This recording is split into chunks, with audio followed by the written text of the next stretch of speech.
వెంకీ కోసం అని చెప్పేసి హెల్మెట్ తీసుకున్నాను.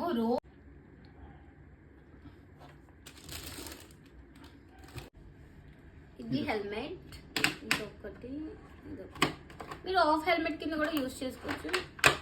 ఇది ఆఫ్ హెల్మెట్. అండ్ ఇది బ్లూటూత్ కదా, బ్యాక్ సైడ్ మనకి ఛార్జింగ్ పెట్టుకోవడానికి వైర్ ఉంటుంది. ఇది వచ్చేసి కేబుల్. సో ఇక్కడ ఛార్జింగ్ పెట్టుకున్నట్టయితే మనకి దగ్గర దగ్గర 3 to 4 days వస్తుంది ఇది. సో వీక్లీ ట్వైస్ అలా ఛార్జింగ్ పెడితే మనం కంటిన్యూస్గా యూజ్ చేసుకోవచ్చు. దీనివల్ల మనం మొబైల్ తీసి మాట్లాడాలి అనే ఉండదు. ఇక్కడ మనకి స్పీకర్స్ ఉంటాయి. సో హెయిర్ పాడైపోతుంది అని చెప్పేసి మనకి ఏ బాధ ఉండదు అన్నమాట. అది పెట్టుకొని అని చెప్పైనా హెల్మెట్ పెట్టుకో. చాలా కంఫర్ట్ ఉంది.